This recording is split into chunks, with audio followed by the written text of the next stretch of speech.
오늘 주신 하나님의 말씀은 누가복음 12장 13절에서 21절 말씀입니다.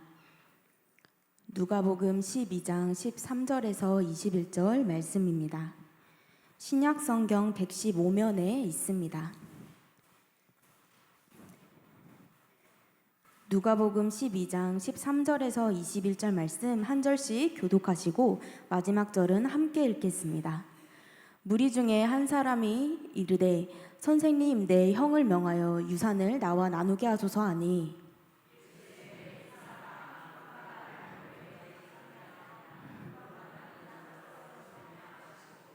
그들에게 이르시되 삼가 모든 탐심을 물리치라. 사람의 생명이 그 소유에 넉넉한 데 있지 아니하니라 하시고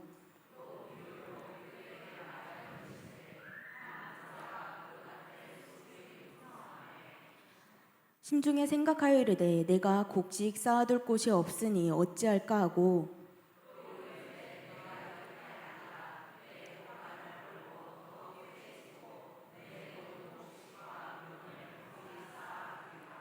또 내가 내 영혼에게 이르되 내 영혼아 여러 해 쓸 물건을 많이 쌓아두었으니 평안히 쉬고 먹고 마시고 즐거워하자 하리라 하되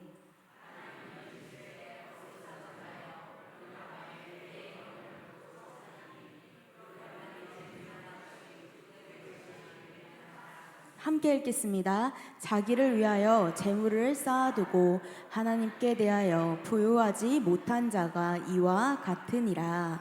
아멘. 할렐루야. 수요 예배 나오신 성도님들을 환영하고 축복합니다. 요즘 사람들의 가장 큰 관심사가 무엇일까요? 이 뉴스를 봐도 우리가 친구를 만나서 대화를 할 때도 그리고 가족들과 이야기할 때도 빠지지 않는 주제가 있습니다. 그것은 바로 돈입니다. 우리가 이 얼마를 벌어야 행복할까요? 우리가 얼마를 모아야 은퇴 후에도 불안하지 않을 수 있을까요? 이런 질문들은 이 시대를 막론하고 사람들의 마음을 흔듭니다. 이 유튜브에서 조회수가 높은 영상들을 보면 주식, 부동산, 재테크, 자산 불리는 이런 영상들이 많이 있습니다. 이렇게 돈은 단순한 생활의 수단을 넘어서 때로는 우리의 삶을 지배하고 우리의 삶을 무겁게 누르는 짐이 되기도 합니다. 혹시 우리도 모르게 이 돈 때문에 신앙보다 걱정이 앞설 때가 많이 있지 않으십니까? 생활비, 또 대출금, 노후자금 등 이런 현실적 문제들이 늘 우리의 마음을 짓누르곤 합니다. 돈이 있으면 모든 것이 해결될 것 같지만 돈이 있어도 불안한 마음은 해결되지 않을 수도 있습니다. 오늘 본문에도 이런 비슷한 장면이 나옵니다. 예수님께 한 사람이 나와서 형과 유산을 나누어 달라 청했습니다.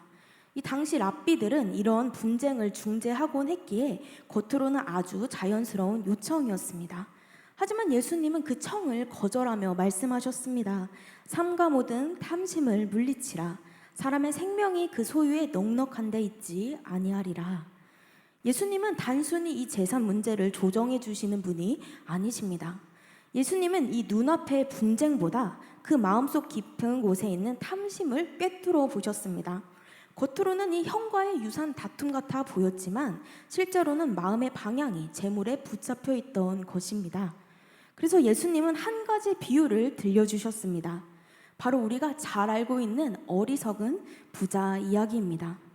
이 풍년을 맞아 곡식이 넘쳐난 부자는 더 큰 창고를 짓고 앞으로 평안히 먹고 마시며 즐기겠다라고 말했습니다. 겉으로 보면 그의 인생은 부러울 것 없는 성공한 인생 같았습니다. 그러나 하나님께서 이렇게 말씀하셨습니다. 어리석은 자야, 오늘 밤에 내 영혼을 도로 찾으리니 그러면 내 준비한 것이 누구의 것이 되겠느냐. 이 말씀은 오늘을 살아가는 우리에게도 질문합니다. 너는 무엇을 위해 살고 있느냐? 너의 인생 무게 중심은 어디에 쏠려 있느냐?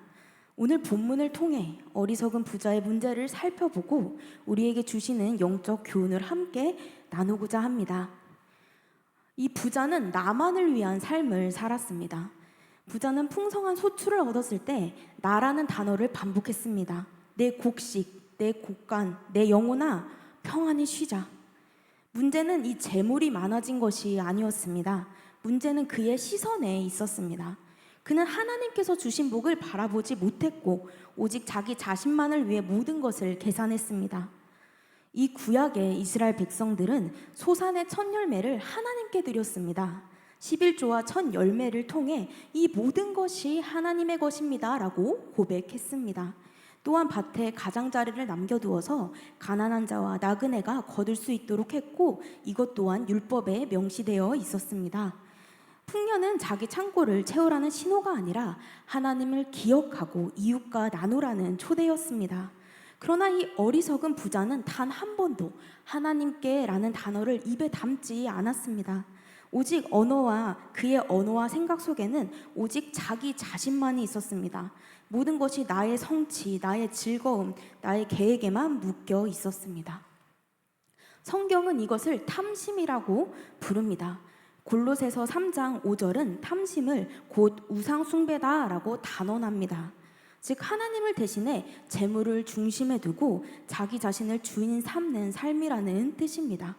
신명기 8장은 풍요 속에 사는 이스라엘 백성에게 이렇게 경고합니다. 신명기 8장 17절에서 18절 말씀입니다. 그러나 내가 마음에 이르기를 내 능력과 내 손의 힘으로 내가 이 재물을 얻었다 말할 것이라. 내 하나님 여호와를 기억하라. 그가 내게 재물 얻을 능력을 주셨음이라. 이스라엘은 이 내 힘으로 라는 말조차 금지되었던 언약 백성이었습니다. 그러나 부자는 바로 이 교만에 빠져서 하나님을 기억하지 않는 삶을 살았습니다. 하나님을 기억하지 않는 풍요는 교만에 빠지게 합니다. 그리고 그 교만은 우상 숭배로 이어집니다. 어리석은 부자는 교만했습니다. 혹시 우리 모습은 어떻습니까? 혹시 우리의 삶도 내 시간, 내 돈, 내 계획으로만 가득 차 있진 않으십니까? 내가 번 돈이니 내 마음대로 써야지. 내가 가진 재능이니 내가 원하는 곳에 사용해야지 생각하진 않으신가요? 그러나 성경은 분명하게 말씀합니다. 네가 가진 모든 것은 하나님께로부터 왔다. 예수님께서 칭찬하신 이 과부의 두렙돈을 기억해보면 그 여인은 가진 것이 거의 없었지만 자기만이 아니라 하나님께 그것을 드렸습니다. 그러나 이 어리석은 부자는 곡식이 가득했음에도 하나님을 전혀 생각하지 않았습니다. 이 많이 가진 자와 적게 가진 자를 가르는 기준은 소유의 양이 아니라 시선의 방향에 있었습니다. 혹시 이런 경험이 있지 않으신가요? 옷장에 옷이 가득한데 막상 외출을 하려고 하면 입을 옷이 없다 말합니다. 사실은 이 옷이 없는 게 아니라 만족이 없는 것입니다. 탐심이 우리의 눈을 가리면 아무리 가져도 늘 부족하게 느껴집니다. 창세기 11장의 바벨탑 이야기도 그러합니다. 사람들은 우리 이름을 내자 하면서 이 높은 탑을 쌓았습니다. 겉으로는 성공과 또 연합 같았지만 하나님을 떠난 싸움은 결국 흩어짐과 무너짐으로 끝나버렸습니다. 이렇게 하나님 없이 쌓아지는 것들은 반드시 무너지게 되어 있습니다. 이 성도님들께서는 혹시 이 로또를 사보신 적이 있으신가요? 대부분 이런 경험이 있으실 거라고 생각이 듭니다. 저도 사실 사본 적이 있는데요. 이 로또를 딱 사면은 상상만으로도 마음이 설레요. 내가 이 당첨금을 받으면 어떤 거부터 쓰지? 이렇게 계산이 되기 시작합니다. 그리고 갑자기 내 삶이 당장이라도 달라질 것 같은 기대도 생깁니다. 근데 이상하게 기대만큼 걱정도 있습니다. 내가 당첨된 거 누가 알면 어떡하지? 또 이 돈을 어떻게 내가 관리할 수 있지? 또 이 돈을 어떻게 사용해야 내가 이 돈을 잘 사용할 수 있는 걸까라는 걱정이 생깁니다. 결국 이렇게 소유는 우리를 안전하게 만드는 것이 아니라 더 많은 염려를 불러오는 경우가 많습니다.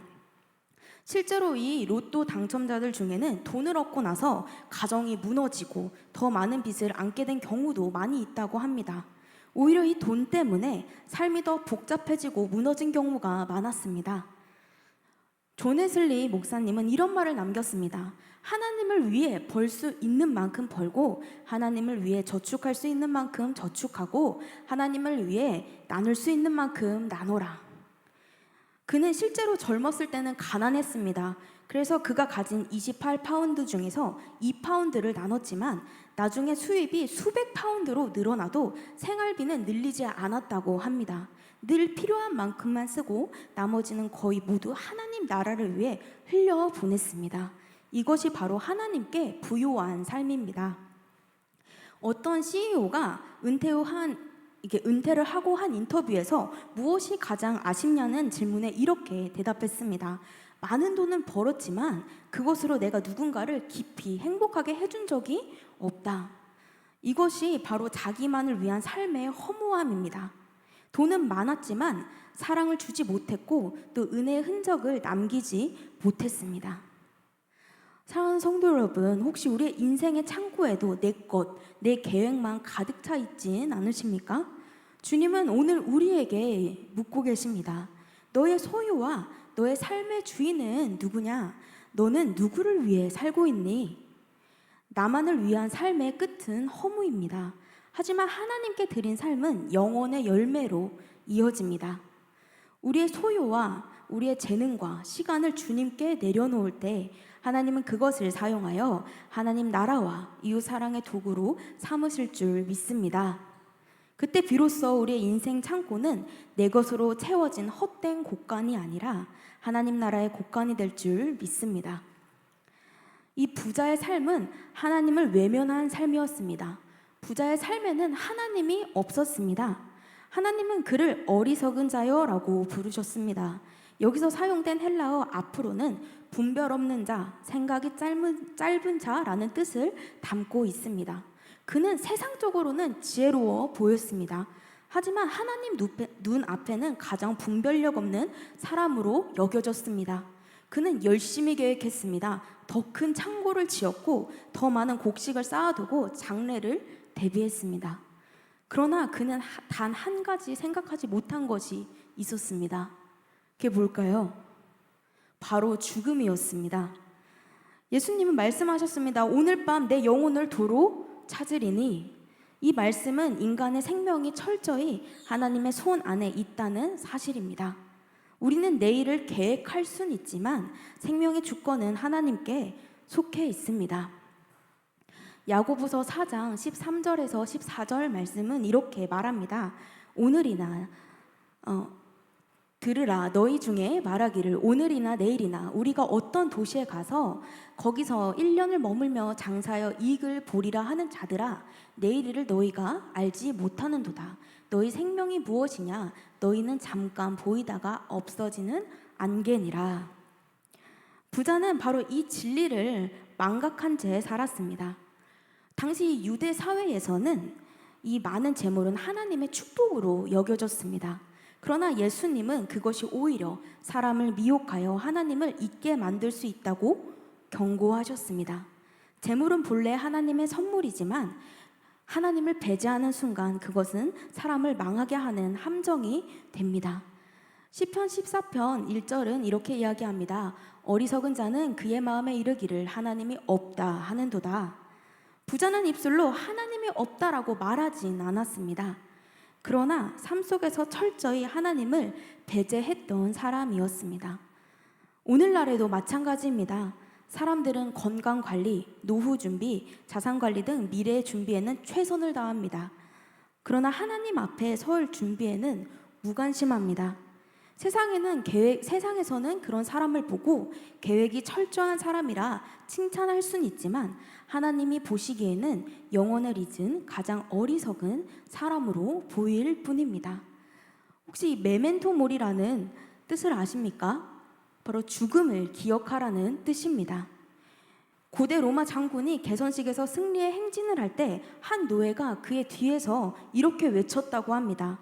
메멘토 모리, 당신도 언젠가는 죽습니다. 아무리 승리와 이 부귀를 누린다고 해도 인간은 결국 죽음을 피할 수 없다라는 경고였습니다.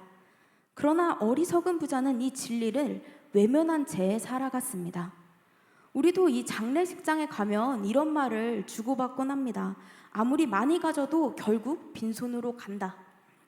근데 이 집으로 돌아와서 일상으로 우리가 다시 들어서면 이 사실을 금세 잃어버립니다.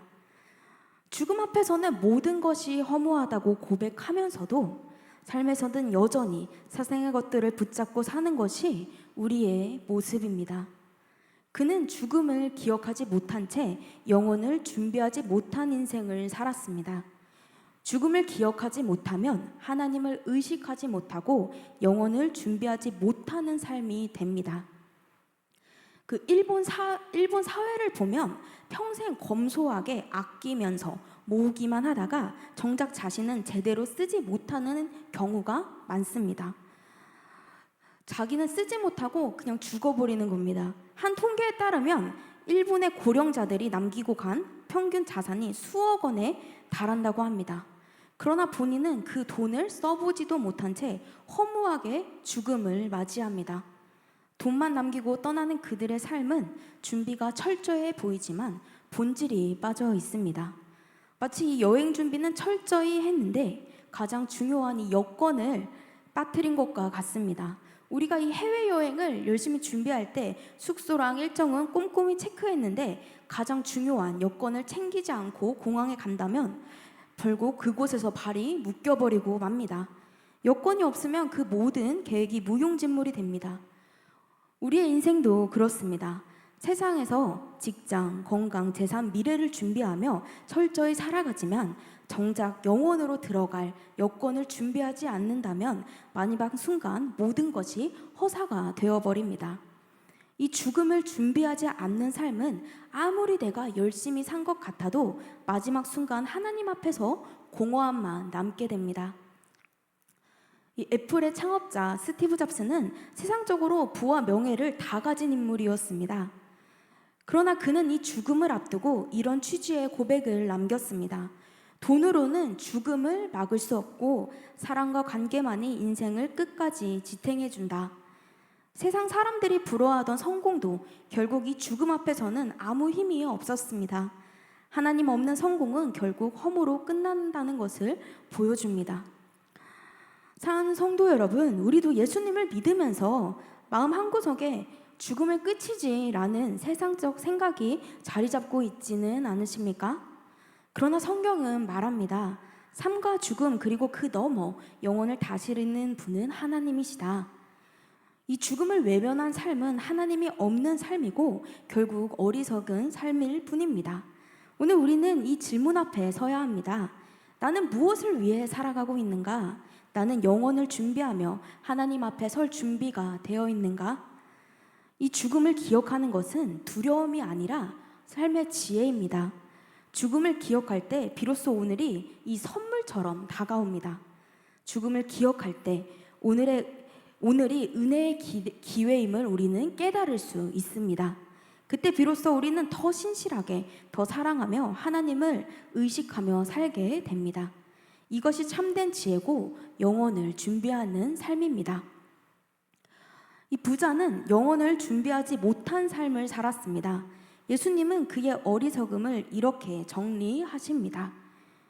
자기를 위하여 재물을 쌓아두고 하나님께 대하여 부유하지 못한 자가 이와 같으니라.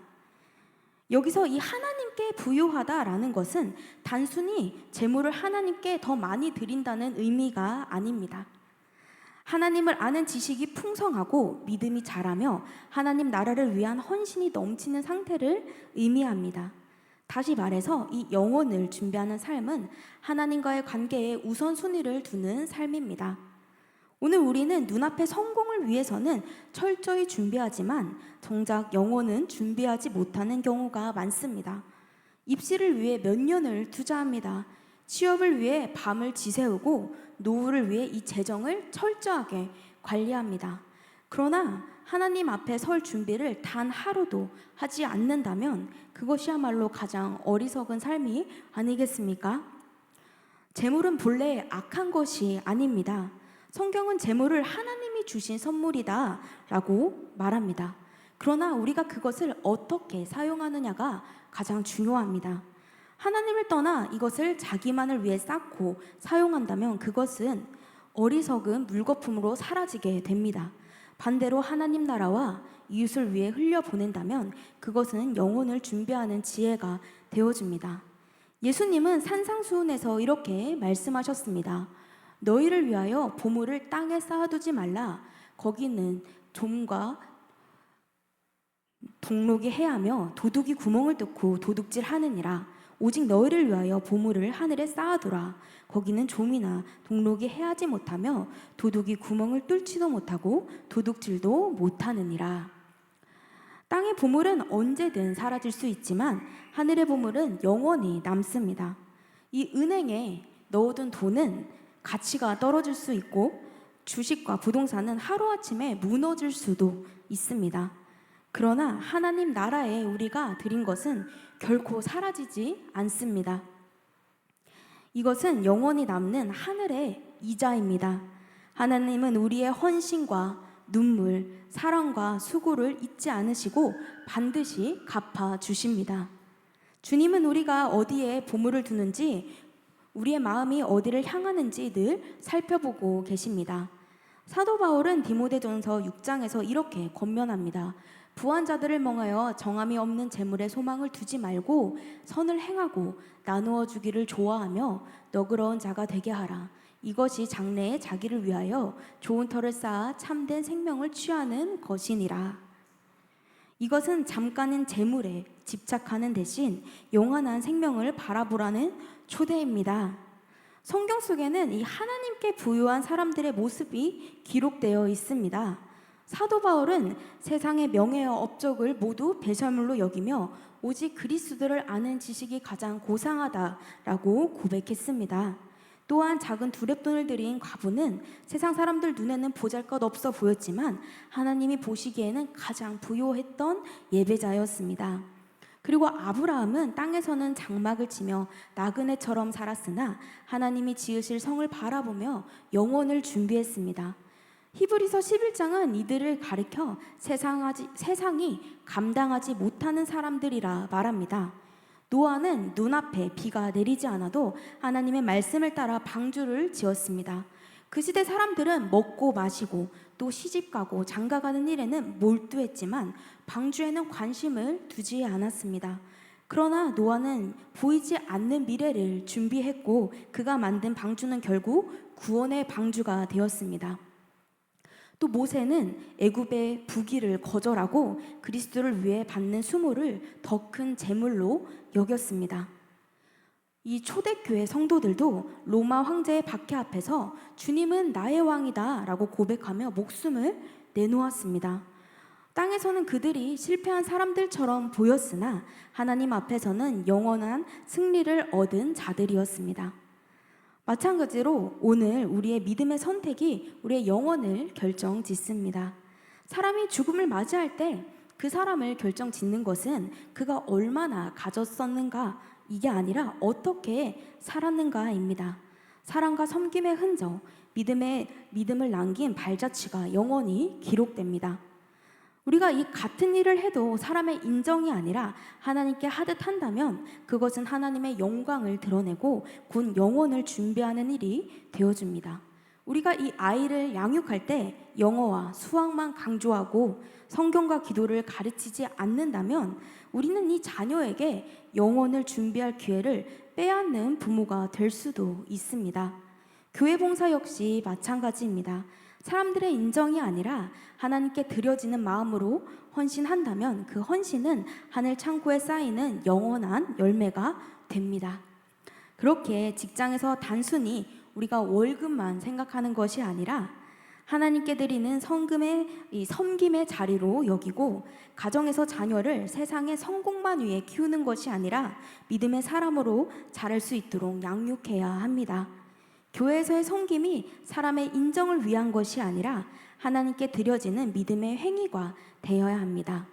이 영국의 선교사 윌리엄 캐리는 구두 수선공으로 살았습니다. 사람들은 그를 보며 평범한 구두 수선공이라 불렀지만 그는 이렇게 말했습니다. 나는 구두를 고치는 일로 생계를 이어가고 있지만 나의 진짜 일은 복음을 전하는 일입니다. 그의 시간과 재능은 결국 인도 복음화라는 영원한 열매로 이어졌습니다. 그리고 또 한 사람, 짐 엘리어 선교사는 28살이라는 젊은 나이에 순교했지만 그는 이런 고백을 남겼습니다.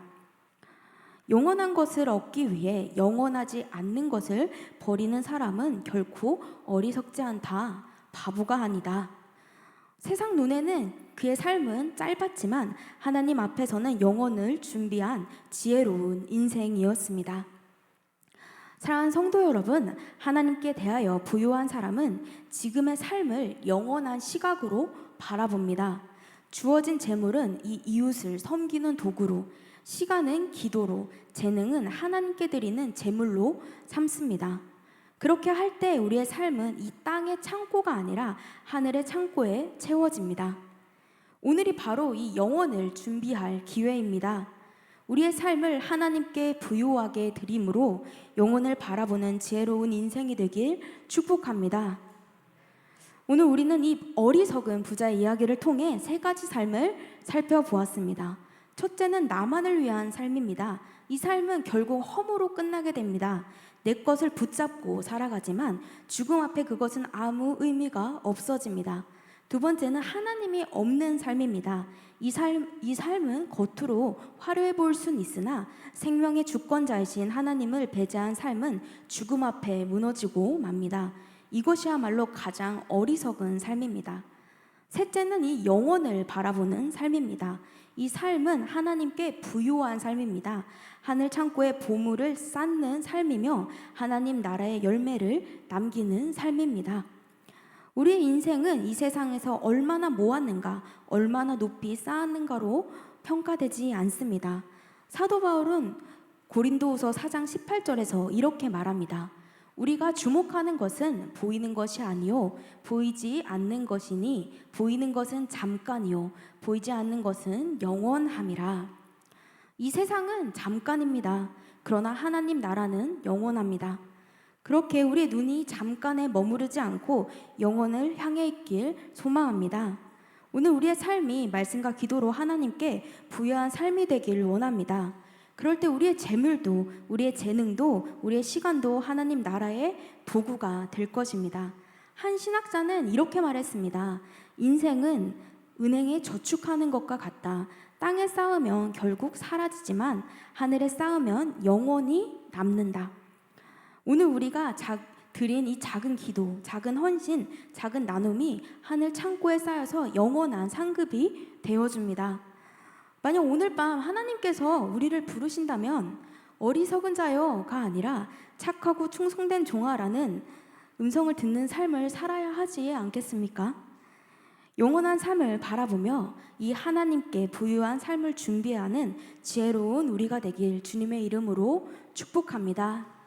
함께 기도하겠습니다. 사랑과 은혜가 풍성하신 하나님 아버지, 오늘도 우리를 수요예배 자리에 불러주시고 주님의 말씀을 듣게 하시니 감사드립니다. 주님, 저희가 세상을 살아가면서 돈과 재물, 눈에 보이는 것에 마음을 뺏기곤 합니다. 그러나 오늘 말씀을 통해 깨닫습니다. 사람의 생명이 소유의 넉넉함에 있지 않고 오직 주님 안에 있다는 것을 고백합니다. 주님, 어리석은 부자처럼 내 것, 내 계획만 붙잡는 것이 아니라 하나님을 기억하고 이웃과 나누며 하늘 창고에 보물을 쌓는 지혜로운 삶을 살게 하여 주시옵소서. 죽음을 두려워하지 않고 영혼을 준비하는 믿음을 허락하여 주시고 우리의 재물과 재능과 시간을 주님의 나라와 영광을 위해 사용하게 하여 주시옵소서. 오늘 우리의 기도와 헌신과 섬김이 하늘 창고에 쌓이는 줄 믿습니다.